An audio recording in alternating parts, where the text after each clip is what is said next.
ओम परमात्मने नमः।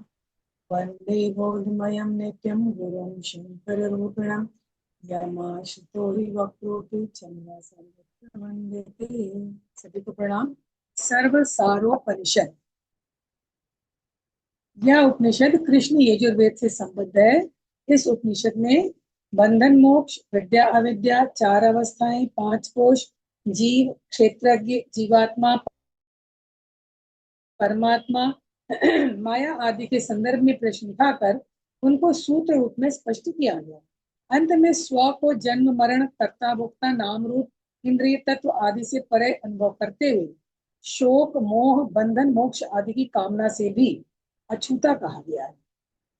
शांति पाठा।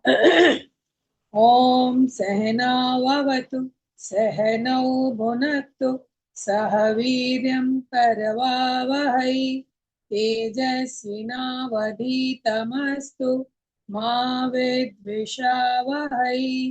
ओम शांति शांति शांति। देखिए, प्रश्न कर रहे हैं, कथम बंधा कथम मोक्ष का विद्या का अविद्या इति जागृत स्वप्न सुषुप्ति तुरीयं च कथम अन्नमय प्राणमय मनोमय विज्ञानमय आनंदमय कोशाः कथम कर्ता जीवः पंचवर्गः क्षेत्रज्ञः साक्षी कूटस्थः अंतर्यामी कथम प्रत्यगात्मा परात्मा मायाच इति कथम। इसकी संस्कृत बहुत इजी है, आप लोग को समझ में आ रही होगी। अर्थ पढ़ देते हैं। बंधन क्या है, मुक्ति क्या है, विद्या और अविद्या किसको कहते हैं, जागृत स्वप्न सुषुप्ति और तुरीय ये चार अवस्थाएं क्या है, अन्नमय प्राणमय मनोमय विज्ञानमय और आनंदमय कोशों का परिचय क्या है, कर्ता जीव पंचवर्ग क्षेत्रज्ञ साक्षी कूटस्थ और अंतर्यामी क्या है, प्रत्यगात्मा क्या है, परमात्मा क्या है और यह माया क्या है, ये पूछा जा रहा है। आगे बता रहे हैं, आत्मा ईश्वर जीव अनात्मान अनात्मनाम देह आदीनाम आत्मत्वेन अभिमन्यते सह अभिमान आत्मनो बंधः तन्निवृत्तिर मोक्ष। यानी जो आप सभी लोग जानते हैं, इतने सारे उपनिषद आप पढ़ चुके हैं कि अपने अहम भाव को जागृत करने से ही ये आत्मा मोक्ष में पड़ता है। कह रहे आत्मा ही ईश्वर और जीव स्वरूप है, वही अनात्मा शरीर में यानी ये भौतिक शरीर में अहम भाव जागृत कर लेता है, सोचने लगता है कि मैं यही हूँ, मैं शरीर हूँ, ऐसा मानने लगता है। यही बंधन है और शरीर के प्रति इस अहम भाव से मुक्त हो जाना ही मोक्ष। और ये कहने में जितना आसान है, प्रैक्टिस में उतना ही टफ। आगे देखिए, या तत् अभिमानम कारयति सा अविद्या, जो इस अभिमान को करवाता है वही अविद्या है। यानी अविद्या के कारण ही हम शरीर को स्वयं को समझने लगते हैं कि मैं आत्मा ही शरीर ही हूँ। सह अभिमानो यया निवर्तते सा विद्या, और जिस चीज से जिस ज्ञान से ये अभिमान ये अहम भाव समाप्त हो जाता है वही विद्या है। आगे, मन आदि चतुर्दश करणैया पुष्कलैया आदित्यादि अनुगृहीतैया शब्दादि विषयान शब्दादीन विषयान स्थूलानि अन्यत् उपलभते तद आत्मनो जागरणम तद तदवत् आसन सहितैः चतुर्दश करणैः शब्द आदि अभावे अपि वासना वासनामय वासनामयान शब्दादीन उपलभ्यते आत्मनः स्वप्नम। चतुर्दश करण उपरम उप चतुर्दश करण उपरमात् विशेष विज्ञान अभावात् यदा शब्दादीन उपलभते तद आत्मनः सुषुप्तम्। अवस्थात्रय अभाव साक्षी स्वयं भाव रहितम नैरंतर्यम चैतन्यम यदा तदा तुरीयम चैतन्यम इति उच्यते। बता रहे हैं कि मन आदि चतुर्दश करणीय पुष्कलया, कह रहे हैं देवों की शक्ति के द्वारा मन, बुद्धि, चित्त, अहंकार और 10 इंद्रियां, ये 14 करणों द्वारा आत्मा जिस अवस्था में शब्द, स्पर्श, रूप आदि स्थूल विषयों को उपलब्धि ग्रहण करती है, उसको आत्मा की तद आत्मनो जागरणम, उसको आत्मा की जागृत अवस्था कहते हैं। इंद्रियों के द्वारा जिस जिस तरह से शब्द, रूप, स्पर्श, गंध आदि को ग्रहण किया जाता है, वो आत्मा की जागरण अवस्था है।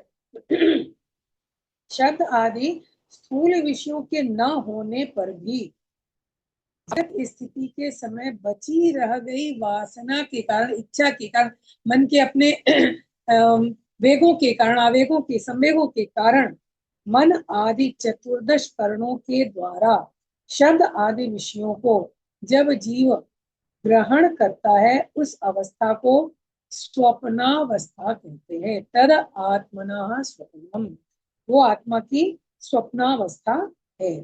फिर क्या कह रहे हैं, इन इंद्रियों के शांत हो जाने पर जब विशेष ज्ञान नहीं रहता, अविज्ञान अभावात यदा शब्दादीन न उपलब्धते तद आत्मना सुषुप्तम। कह रहे हैं कि जब जीव ग्रहण करता है उस अवस्था को, सॉरी, हाँ, तब आत्मा की उस अवस्था को सुषुप्ति अवस्था कहते हैं। तद आत्मना सुषुप्तम। फिर अब आगे उन तीनों अवस्था के बाद क्या होता है, उपर्युक्त तीनों अवस्थाओं की उत्पत्ति और लय का ज्ञाता और स्वयं उद्भव और विनाश से सदैव परे रहने वाला, यानी जो परमात्मा जो नित्य साक्षी भाव में स्थित चैतन्य है, नैरंतर्यम चैतन्यम, परमानेंट है, उसी को तुरीय चैतन्य कहते हैं। यदा तदा तुरीयम चैतन्यम इति उच्यते। और इस अवस्था का नाम ही तुरीयावस्था है। तुरीय यानी चौथी अवस्था। आगे देखिए, अन्न कार्याणाम कोशानाम समूह अन्नमय कोशा इति उच्यते। तो क्लियर है कि अन्न से निर्मित होने वाले जो कोश है उनको अन्नमय कोश कहते हैं। प्राण आदि चतुर्दश वायु भेद अन्नमय कोश यदा वर्तन्ते तदा प्राणमय कोश इति उच्यते। और इस अन्नमय कोश रूप शरीर में प्राण आदि 14 वायु संचरित होते हैं, तब उसे प्राणमय कोश। अच्छा दीदी, आप लोग बहुत दिनों से उपनिषद पढ़ रहे हैं, 10 वायु तक तो हम जान रहे थे, ये 14 वायु आप बाद में व्याख्या में जरूर बताइएगा। अन्नमय और प्राणमय कोशों के अंदर रहने वाले मन आदि चतुर्दश करणों यानी इंद्रियों द्वारा आत्मा जब शब्दादि विषय संकल्पादीन धर्मान यदा करोति तदा मनोमया कोश इति उच्यते। तो कह रहे हैं कि जब शब्द आदि विषयों पर चिंतन करता है तब उसे मनोमय कोश कहते हैं। और तीनों यानी अन्नमय, प्राणमय, मनोमय, इन कोशों से संयुक्त होकर जब वह आत्मा बुद्धि के द्वारा चिंतन करता है, तब उसके बुद्धि युक्त स्वरूप को विज्ञानमय कोश कहते हैं। इन 4 अन्नमय, प्राणमय, मनोमय और विज्ञानमय कोशों के साथ आत्मा जब वट वृक्ष के मूल कारण वट वृक्ष बीज के समान अपने कारण स्वरूप को न जानता हुआ निवास करता है, तब उसके उस स्वरूप को आनंदमय कोश कहते हैं। बाबूजी बात कहते हैं आनंदमय कोश के पार जाने के बाद तब वो झलक दिखती है। वट बीज के में सारा वट वृक्ष उत्पन्न होकर स्थित है, लेकिन वो वट वृक्ष इस बात को नहीं जानता, तो उस अपने कारण स्वरूप को वो नहीं जानता हुआ निवास करता है, उस स्वरूप को आनंदमय कोश। सुख दुख बुद्धिया श्रेयो अंतः करता यदा तदा इष्ट विषय बुद्धि, सुख बुद्धि अनिष्ट विषय बुद्धि दुख। कह रहे हैं सुख की भावना से मन में विशेष वस्तु के प्रति इष्ट विषय, विशेष वस्तु के प्रति जो रुचि उत्पन्न होती है उसको सुख बुद्धि कहते हैं। और त्याग के प्रति अरुचि जब उत्पन्न होती, विमुख होता है व्यक्ति किसी विषय से, वो दुख बुद्धि कहलाती है। सुख प्राप्त करने और दुख का परित्याग करने के लिए प्राणी जिन क्रियाओं को करता है, उन्हीं के कारण वह कर्ता कहलाता है। सुख दुख के कारण, ये शब्द स्पर्श रूप रस गंधा सुख दुख हेतवा, तो सुख दुख के कारणभूत ये पंच विषय शब्द स्पर्श रूप रस और गंध है। पुण्य पाप कर्मानुसारी भूतवा, मतलब जब पुण्य पाप का अनुसरण करता हुआ आत्मा इस मिले हुए शरीर को अप्राप्त की तरह मानता है, तब वह उपाधि युक्त जीव कहलाता है। ठीक है, तद उपहित जीव इति उच्यते। मन आदि च प्राण आदि च इच्छा आदि च सत्वादि च पुण्य आदि च एते पंचवर्गा। मन आदि यानी अंतर चतुष्ट है। मन बुद्धि चित्त अंतःकरण ये सारे जो हैं ये अंतर चतुष्ट है। प्राण आदि 14 प्राण, इच्छा आदि यानी इच्छा और द्वेष, और सत्व आदि यानी सत रज तम तीनों गुण प्रकृति के, और पुण्य आदि पाप और पुण्य, इन पांचों को पंच वर्ग कहा जाता है। यानी मन प्राण इच्छा सत्व और पुण्य, ये 5 वर्ग हैं। इनका धर्मी यानी धारक बनकर, धर्मी भूत आत्मा आत्मज्ञानात रीते, रीते माने बिना, तो कह रहे हैं कि इनका धारक बनकर जीवात्मा ज्ञान रहित होकर, ज्ञानात रीते न विनश्यति आत्मसन्निधो नित्य, कह रहे इनसे मुक्ति नहीं पा सकता। मन आदि जो सूक्ष्म तत्व हैं, इनकी उपाधि सदैव आत्मा के साथ लगी हुई प्रतीत होती है, लगती नहीं बट लगी प्रतीत होती है, जिसे लिंग शरीर कहते हैं, और वही हृदय की ग्रंथि है। तत्र यत् प्रकाशते चैतन्यम स क्षेत्रज्ञ इति उच्यते। उस लिंग शरीर में जो चैतन्य है, पुलिंग शरीर नहीं, उसमें जो चैतन्य है उसी को क्षेत्रज्ञ कहते।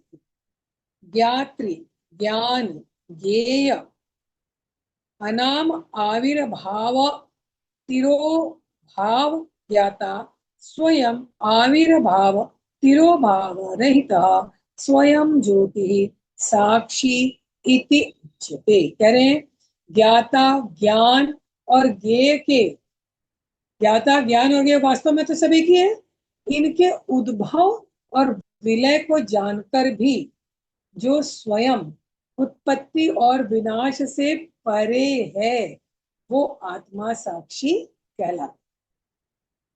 ब्रह्म आदि पिपीलिका पर्यंतम सर्व प्राणी बुद्धिषु अवशिष्टतया उपलभ्यमानः सर्व प्राणी बुद्धिस्थः यदा तदा कूटस्थः इति उच्यते।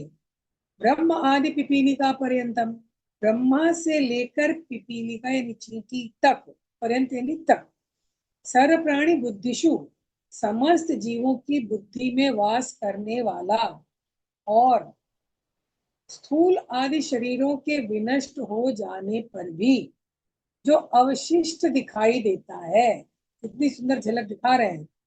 स्थूल आदि शरीरों के विनष्ट हो जाने पर भी जो अवशिष्ट दिखाई देता है, देखने के लिए आंखें चाहिए, उसे कूटस्थ कहते हैं।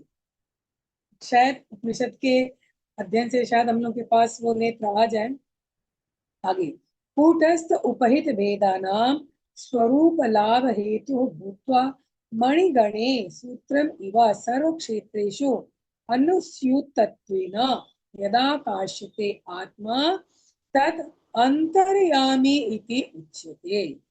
कूटस्थ उपहित भेदानाम, कूटस्थ आदि उपाधियों के भेदों में स्वरूप प्राप्त, स्वरूप लाभ के निमित्त, स्वरूप लाभ हेतु, तो नहीं निमित्त, जो आत्मा समस्त शरीरों में, समस्त शरीरों, बहुत सुंदर उदाहरण है, समस्त शरीरों में माला, जैसे माला, जो माला के मनके होते हैं उनको एक धागे में जो पिरोया जाता है, तो धागे की तरफ पिरोया हुआ प्रतीत होता है, उसे अंतर्यामी कहते हैं। पूर्णमदा पूर्णमिदम वही है, उसे अंतर्यन सभी के अंदर में है। सत्यम ज्ञानम अनंतम आनंदम सर्व उपाधि विनिर्मुक्तम कटक मुकुट आदि उपाधि रहित सुवर्ण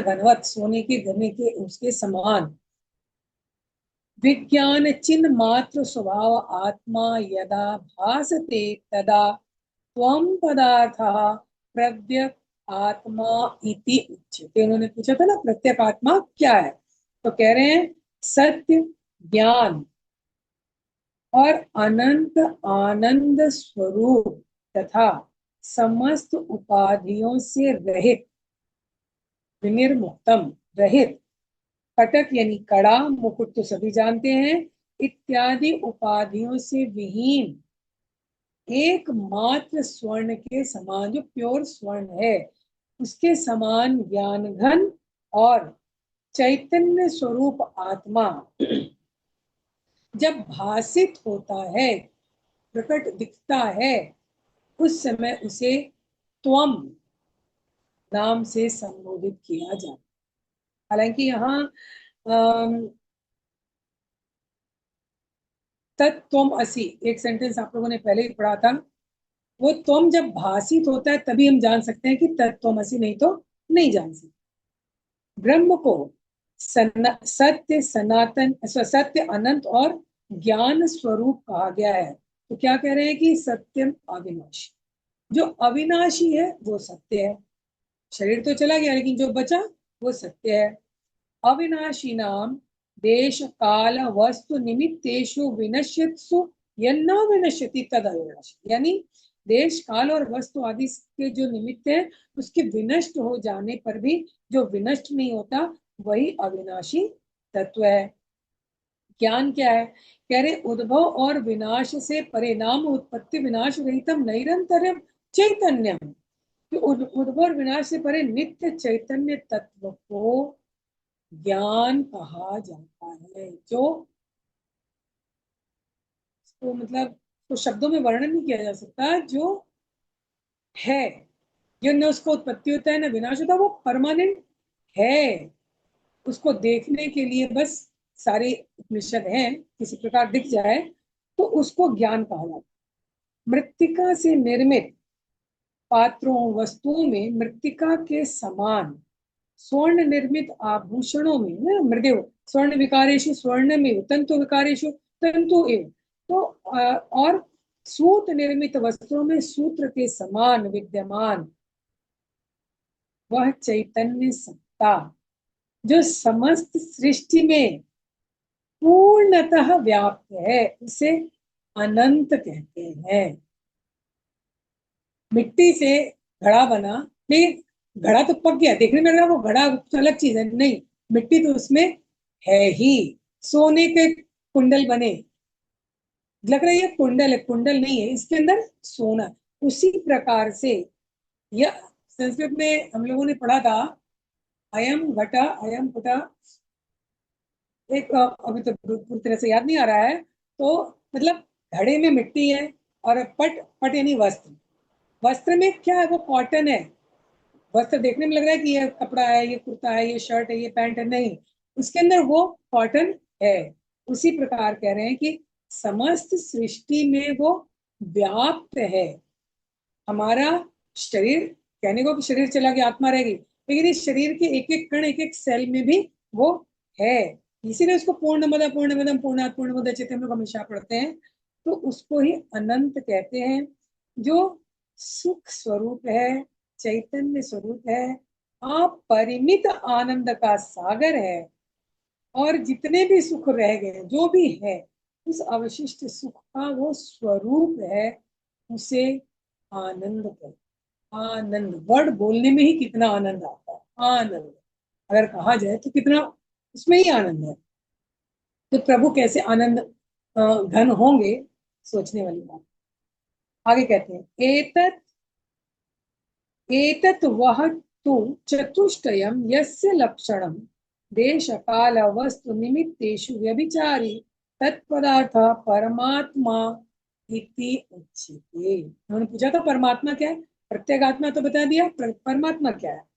ये चार जो ऊपर कहेगा ना, सत्य, ज्ञान, अनंत और आनंद, ये चार वस्तु बोधक पद जिसके लक्षण है, और देश काल वस्तु आदि निमित्तों के रहते भी, देश भी अलग, मान लो तरह तरह की चीजें हैं वहां पे, उनके रहते भी जिसमें कोई परिवर्तन नहीं होता, उसको तत्पदार्थ अथवा परमात्मा कहते हैं।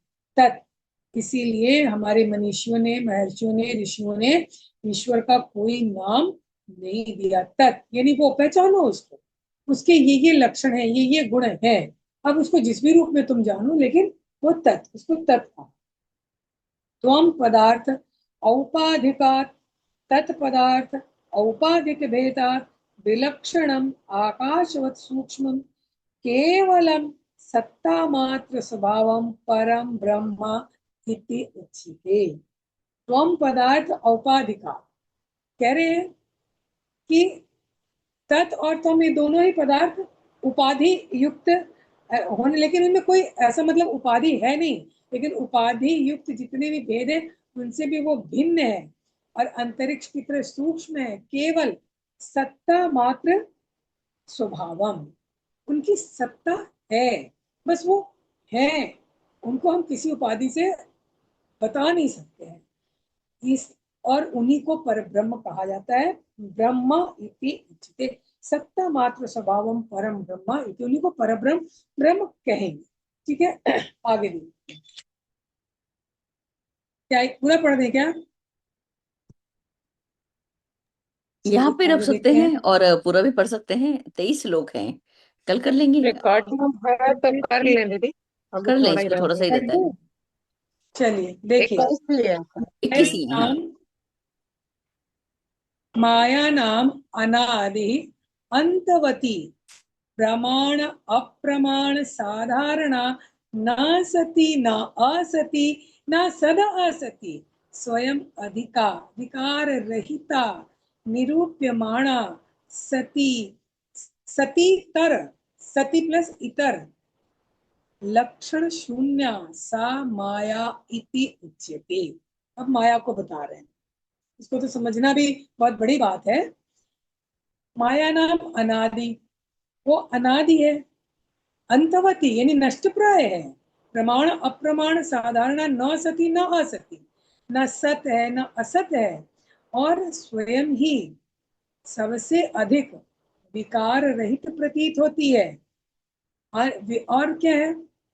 सतीतर लक्षण शून्य, कह रहे हैं कि अन्य लक्षणों से शून्य, जो लोग जो कुछ भी है उसका जो लक्षण है उससे भी वो शून्य है, इतर लक्षणों से वो शून्य है।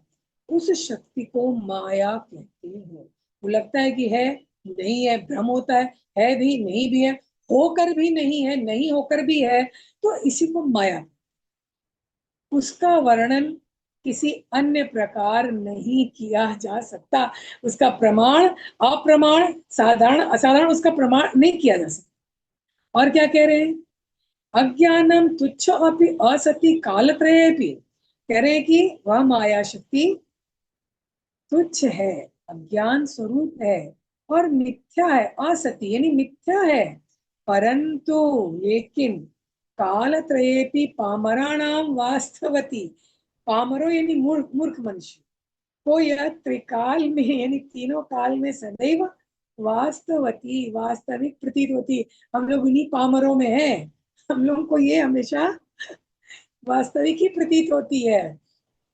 और सत्व बुद्धि लौकिक अनादिम इत्ते अनिवर्चनीय वक्तुम न शक्यते, इसलिए सुनिश्चित रूप से यह इस प्रकार की है, ऐसा इसका स्वरूप समझाना बतलाना वक्तुम न शक्यते नहीं बताया जा सकता, संभव नहीं है। आगे ना हम भवामी अहम देव न इंद्रियाणी दश एव तु न बुद्ध, अरे वाह, ये वो वाला है शंकराचार्य जी का, वो है ना, मनोबुद्ध्यंकार चित्तानि नाहं न च श्रोत्र जिह्वे न च घ्राण नेत्रे न च व्योम भूमिर्न तेजो आत्माष्टक। न चिदानंद रूप शिवोहम शिवोहम। लगता है यहीं से प्रेरणा मिली है। देखिए, न अहम भवामि अहम देवः न इंद्रियाणि दश एव तु।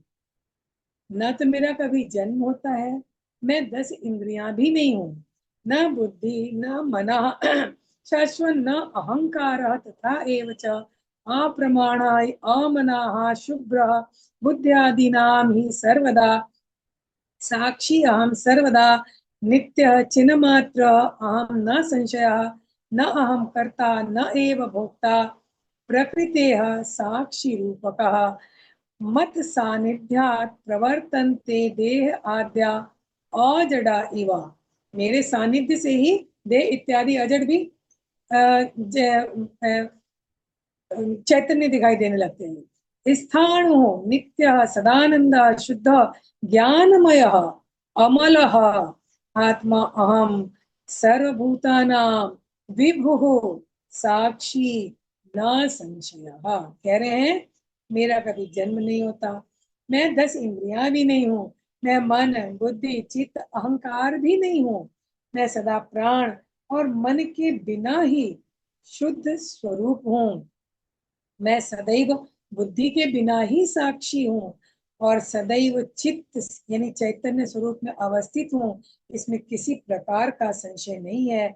मैं कर्ता और भोक्ता भी नहीं हूँ, वरन केवल प्रकृति का साक्षी हूँ तथा मेरी समीपता के कारण देह आदि सचेतन की तरह व्यवहार करते हैं। मैं स्थिर हूँ, नित्य हूँ, आनंद में हूँ और ज्ञान के विशुद्ध स्वरूप में स्थित निर्मल आत्मा हूँ।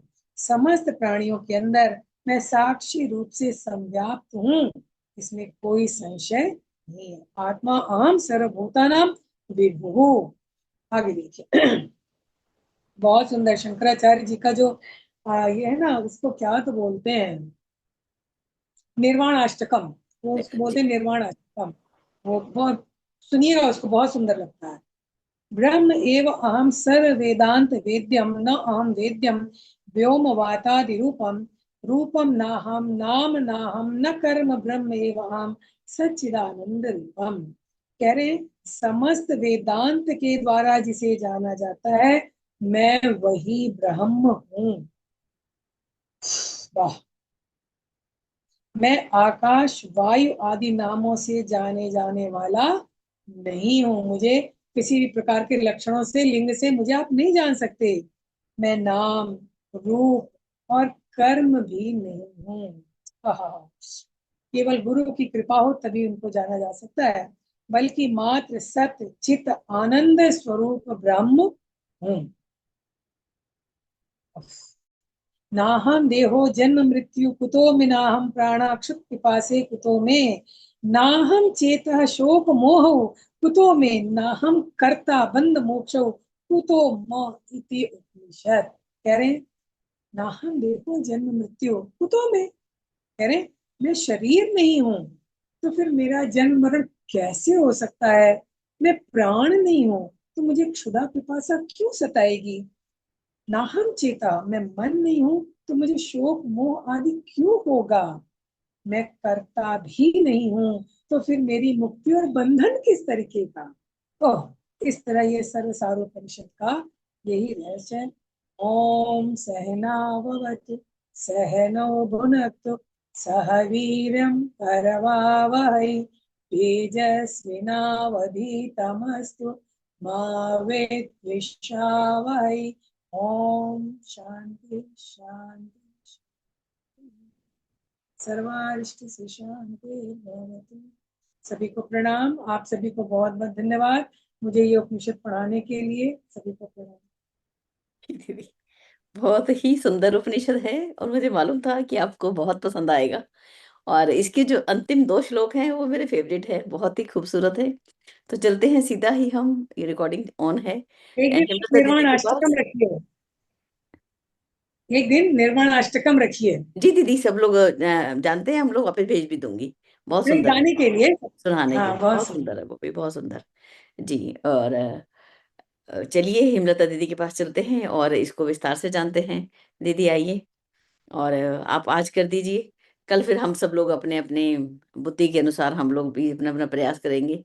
2 दिन हम इसको उपनिषद को रख लेंगे। जी दीदी, हेमलता दीदी। हरिओम। जी हरिओम। प्रणाम दीदी। दीदी बहुत सुंदर, दीदी ने तो सब कुछ स्पष्ट कर दिया है, हमें कहने के लिए कुछ है नहीं। बहुत सुंदर है दीदी। बस थोड़ी सी चर्चा, सबसे अंतिम श्लोक हमें सबके सार रूप में अपील किया है, तो हम सार संक्षेपण ही लेकर चलेंगे। सर्व सारोपनिषद का अर्थ यही है, जो अब तक जो हम लोगों ने उपनिषद पढ़ा है उन सबको संक्षेप रूप में यहाँ लिख दिया गया है। एक ही उपनिषद में सारी बातों को रख दिया गया है। हम यही समझ पाए हैं दीदी। कैसे? तो एक ही अध्याय भी है इसका, एक ही में सारे, मतलब ये गागर में सागर है। बंधन, मोक्ष, विद्या, अविद्या, ये चार अवस्थाएं सभी कुछ जानते हैं, इसी के लिए सभी प्रयासरत है, सभी हम लोग इसको अध्ययन भी कर रहे हैं। 5 कोषों की चर्चाएं हो गई है इसी में। जीव, क्षेत्रज्ञ, यह भी इसी में चर्चा हो गई है। जीव क्या है, क्षेत्रज्ञ क्या है, क्षेत्र क्या है, इन सभी को हाँ स्पष्ट कर दीदी, दिया। 14 प्राण थोड़ा सा बताइएगा ना, मैं नहीं समझ पाई। 14 प्राण। जी दीदी जरूर। तो ये क्षेत्रज्ञ, जीवात्मा, क्षेत्र क्षेत्रज्ञ की बात भी इसी में आ गई है। जीवात्मा परमात्मा क्या है, इसकी भी चर्चा हो गई है। तो कैसे हम लोग मिलाते चले, इसको अलग अलग एक नोट तैयार करेंगे, तो एक एक ही ये अध्याय में, एक ही खंड में, सर्वसारोपनिषद में ही सारा कुछ आ गया है, इसका सार संक्षेपण समस्त का। तो माया की भी इसी में चर्चा आ गई है। वही माया, प्रकृति, जीवात्मा, परमात्मा, माया, और उसको सूत्र रूप में स्पष्ट कर दिया गया है। अंत में स्व को जन्म मरण करता, जन्म मरण, कर्ता भोक्ता, नाम रूप, इंद्रिय तत्व आदि से परे अनुभव करते हुए स्व को, हम स्व, उसको जन्म मरण से, कर्ता भोक्ता से, नाम रूप से, इंद्रिय तत्व इस सब से ऊपर, परे अनुभव करते हुए शोक, मोह, बंधन, मोक्ष आदि की कामना से भी अछूता कहा गया है। तो ये लास्ट वाला हमें बहुत सुंदर लगा है, उसकी चर्चा हम करना चाहेंगे। और दीदी ने कहा है कि वो 14 वाले को हम थोड़ा सा ले लें, तो कौन सा श्लोक है वो दीदी? 4 चौथा। हाँ, देवों की शक्ति द्वारा मन, बुद्धि, चित्त, अहंकार और 10 इंद्रियां, ये 14 द्वारा आत्मा जिस अवस्था में, अब यहां से हम समझते चले, मन, बुद्धि, चित्त, अहंकार और 10 इंद्रियां, ये 14 हो गया। 5 कर्मेंद्रियां, 5 ज्ञानेंद्रियां और मन, बुद्धि, चित्त, अहंकार, ये सभी मिलाकर 14 हो गए। तो ये करण है, इनके द्वारा आत्मा जिस अवस्था में सब, स्पर्श, रूप, रस, गंध आदि स्थूल विषयों को जब ग्रहण करती है, 24 तत्वों में ये तन्मात्राएं आती है। 5 तत्वों से संबंधित उनकी तन्मात्राएं होती हैं। आप लोग तो बाबूजी के कक्षा में यहाँ बहुत दीदी लोग तन्मात्रा साधना की हुई है, उन्हीं अवस्थाओं को बता रहा है कि ये 14 करण के द्वारा जब आत्मा उस स्थिति में पहुंचती है, जब शब्द, स्पर्श, रूप, रस, गंध आदि का अनुभव करने लगती है स्थूल रूप से, तो उसको आत्मा की जागृता अवस्था कहते हैं। इतना तक क्लियर है सभी को? जागृत अवस्था में क्या होता है कि उन 14 गुणों के कारण, विशेषताओं के कारण शब्द, स्पर्श, रूप, रस, गंध स्पष्ट हमें पता चलता है स्थूल रूप से, तो वो जागृता अवस्था कही जाती है। और उस जागृतावस्था के बाद स्वप्नावस्था आती है। स्वप्नावस्था कौन होती है? जो शब्द आदि जो स्थूल विषय है वह नहीं होता है, फिर भी जागृत स्थिति के समय जो हमारी अनुभव बची रह गई वासना रहती है, वो बची रह गई जो भावनाएं रहती है, वो वासना के कारण मन आदि चतुर्दश करण के द्वारा शब्द आदि विषयों को जब जीव ग्रहण करता है, तो उस अवस्था को कहने का तात्पर्य है कि जो स्थूल रूप में जो घटनाएं घटित होती है, वही घटनाएं अंदर बैठ गया रहता है, मन में वासनात्मक रूप से बैठ गया रहता है अंतःकरण में, और फिर उसको आदमी, यद्यपि वह रहता नहीं है, शब्द स्पर्श महसूस नहीं होता है, लेकिन वैसा ही भास होता रहता है, जीव को वैसा ही अनुभव होता रहता है कि ये घटनाएं अभी घट रही है अस्त्र रूप से, लेकिन अस्त्र रूप में वह घटना घटती नहीं है, वह स्वप्न अवस्था रहता है। स्वप्न देखता है लोग, तो जो जागृत अवस्था की स्थिति में जो घटनाएं घटित हुई रहती है, वह इस स्वप्न अवस्था में दिखाई देता है और भाषित होता है, महसूस होता है कि यह सही में घटनाएं घट रही है, पर वह होती नहीं है। उसी को स्वप्न अवस्था कहते हैं।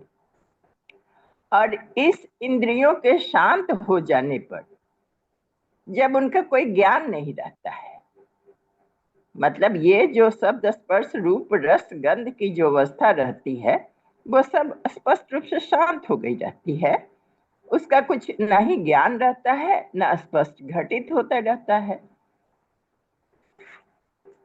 तो इस अवस्था को सुषुप्ति अवस्था कहते हैं।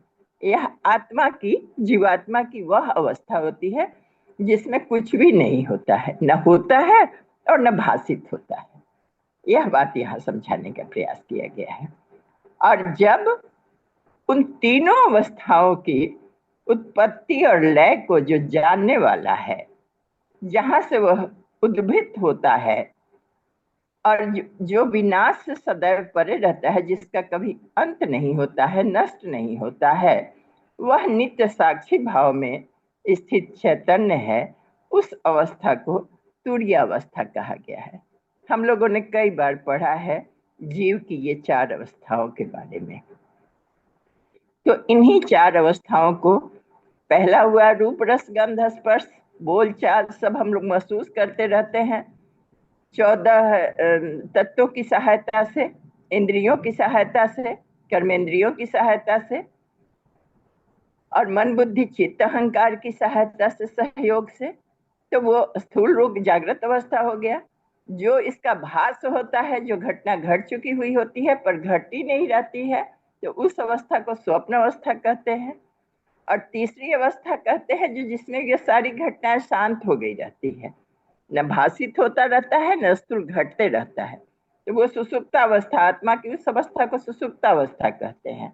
और उन सब से परे उन चारों अवस्थाओं को, जो जिसके कारण सब कुछ की उत्पत्ति होती है और लय भी हो जाता है, उस सबको वह जानता होता है, लेकिन स्वयं वह उद्भूत नहीं होता है, स्वयं उससे वह प्रभावित नहीं होता है, और जिसका कभी विनाश ही नहीं होता है, और केवल वह साक्षी रूप में रहता है। कई जगह लिखा हुआ है, इसमें भी आगे लिखा हुआ है कि उसको कोई इंद्रिय नहीं है, कोई दिखने वाला चीज नहीं है, देख नहीं सकता है, फिर भी वह साक्षी है, उसको नेत्र नहीं है, फिर भी वह साक्षी है।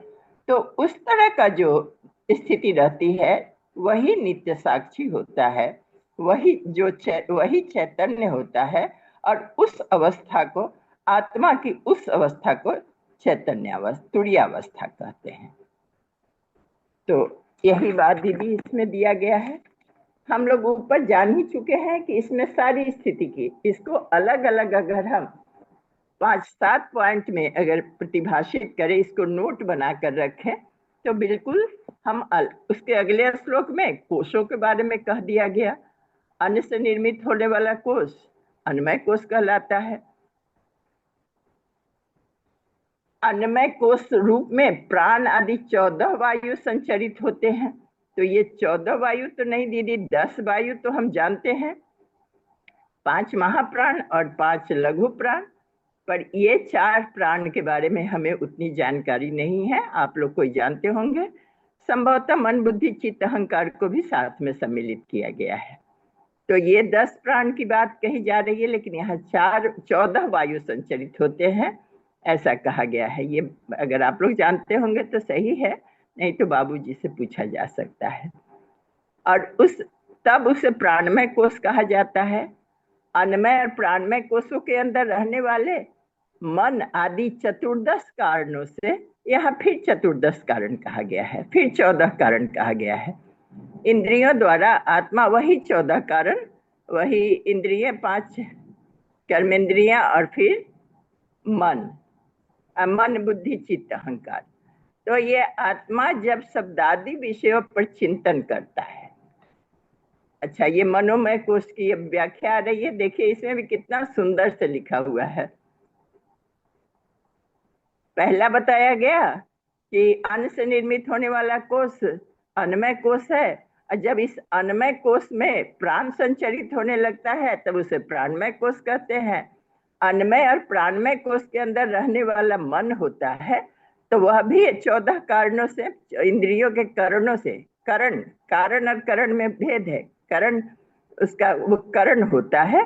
तो आत्मा जब शब्द आदि विषयों पर चिंतन करता है, जब उनका जो अनुभूतियां होती हैं, स्पर्श रूप रस गंध की अनुभूतियां करने के विषय जब ध्यान होता है, ज्ञान होता है और उस पर वह चिंतन करने लगता है, तो जो चीज चिंतन करता है, जो तत्व के द्वारा चिंतन होता है, उसे मनोमय कोश कहते हैं। उस अवस्था को मनोमय कोश के द्वारा क्रिया संपन्न किया हुआ समझा जाना चाहिए। और तीनों अवस्थाएं बहुत सुंदर, यह भी लिखा है, अन्नमय, प्राणमय और मनोमय, इन कोशों से संयुक्त होकर, इन कोशों से जब आत्मा अटैच्ड होता है और बुद्धि द्वारा चिंतन करने लगता है। मन तो सोचता है, बुद्धि निर्णायक क्षमता रखती है। तो जब आत्मा इन सब के तीनों कोशों के साथ मिलकर अब बुद्धि द्वारा चिंतन करने लगता है, तब उसे उस बुद्धि युक्त स्वरूप को विज्ञानमय कोश कहा गया है। और अब इन चारों के अन्नमय, प्राणमय, मनोमय और विज्ञानमय कोशों के साथ आत्मा जब एक स्तंभ बनकर, वट वृक्ष कहते हैं जिसको, मूल कारण बीज, वृक्ष बीज के समान अपने कारण स्वरूप को न जानता हुआ निवास करता है, तो अपने कारण स्वरूप को भी अगर जो नहीं जानता है, तब उसके उस मूल कारण बीज, वृक्ष बीज के समान अपने कारण स्वरूप को न जानता हुआ निवास करता है, तो उसके उस स्वरूप को आनंदमय कोश कहते हैं। आज दीदी एक जगह हमने स्वाध्याय में सुना कि आनंदमय कोश ही, उसी से आत्मा को हम नहीं समझ सकते हैं। हाँ, निकट जरूर है, लेकिन यहाँ स्पष्ट लिखा हुआ है, जो वृक्ष बीज के समान अपने कारण स्वरूप को भी नहीं जानता हुआ निवास करता है, तब उस स्वरूप को उस जीव के उस स्वरूप को आनंदमय कोश कहा जाता है। अब उसका कारण मुख्य बीज जो है सो कोई और है, वो परम कोई और है, लेकिन इस जीव के लिए कहा गया है, जीवात्मा के लिए कहा गया है कि जब उस आनंदमय कोश में प्रवेश करता है, उस क्षण भी उस मुख्य मूल बीज को वो नहीं समझता है, जब वह आनंदमय कोश कहा जाता है। जी दीदी, हाँ, लास्ट वाला श्लोक को एक लेते हैं। सभी आप लोग पढ़े हुए हैं, सभी ज्ञानी हैं, हमसे ज्यादा अच्छे से आप लोग जानते हैं। लास्ट वाला बहुत सुंदर लगा है। सारा मनन चिंतन के बाद सत्य सत्य की जानकारी, प्रज्ञान की जानकारी दीदी ने कहा ही है, ऊपर सभी कुछ को एकदम साक्षी रखा गया है, सभी को बताते हुए सभी का भेद, अन्नमय, प्राणमय, मनोमय, विज्ञानमय, आनंदमय कोशों का परिचय, कर्ता, जीव, पंचवर्ग, क्षेत्रज्ञ, साक्षी, कुटस्थ, अंतर्यामी, प्रज्ञात्मा, इन सब का परिचय इसमें कराया गया है। माया। तो लास्ट में आते आते ये लास्ट वाला जो है, तो ना हम देहो जन्म मृत्यु कुतो में, ना हम प्राण छूत पिपासा कुतो में, ना हम चेत शोक मोह कुतो में, ना हम कर्ता बंध मोक्ष कुतो म इति उपनिषद। वैसे हम थोड़ा आलसी हैं, इसीलिए लास्ट पहुंच जाते हैं एकाएक, मैं शरीर नहीं हूँ, कंक्लूजन पर ही पहुंच जाते हैं। प्रैक्टिकल से लगता है हम भागते हैं, तो मैं शरीर नहीं हूँ, तो फिर मेरा जन्म मरण कैसे हो सकता है? मैं शरीर हूँ ही नहीं, तो मेरा जन्म मरण होने का सवाल ही नहीं उठता है। मैं प्राण नहीं हूँ, तो मुझे क्षुधा पिपासा क्यों सताए? प्राण के लिए ही तो अन्न की आवश्यकता होती है। मुझे भूख क्यों लगे जब मैं प्राण है ही नहीं, मैं हूं ही नहीं प्राण, तो मुझे भूख प्यास क्यों सताएगी? मैं मन नहीं हूं, तो मुझे शोक मोह क्यों होगा? ये सब तो मोह का ही गुण है ना, मन का ही गुण है ना। शोक और मोह ये सब तो मन में ही आता है, मन के कारण ही होता है, अटैचमेंट के कारण होता है। तो जब मैं मन हूं ही नहीं, तो मुझे क्यों शोक मोह होगा? और मैं करता भी नहीं हूं, जो करता है वही करता है, तो फिर मेरी मुक्ति और बंधन की क्या आवश्यकता है? किस तरह हो मेरी मुक्ति बंधन जब मैं करने वाला हूं ही नहीं? तो मैं इस सब में क्यों पढ़ूं? इस प्रकार इस सार उपनिषद, सर्व सार उपनिषद का यही रहस्य है। तो यही रहस्य ही लास्ट वाला हमें ज्यादा अपील किया दीदी। धन्यवाद, प्रणाम, त्रुटियों के लिए क्षमा चाहेंगे। ओम शांति शांति शांति। जी दीदी। जी प्रणाम दीदी, बहुत बहुत धन्यवाद, बहुत सुंदर। किरण दीदी थोड़ा व्यस्त हैं, मैसेज आया था, तो अभी हम लोग रिकॉर्डिंग को ऑफ करने का प्रयास करती हूँ। जी जी दीदी, मैं कर देती हूँ जी उसको। दीदी, हाँ मैंने कैंसिल कर दिया, स्टॉप हो गई। शायद देखिए हुआ कि नहीं। हाँ मैं कर देती हूँ। हाँ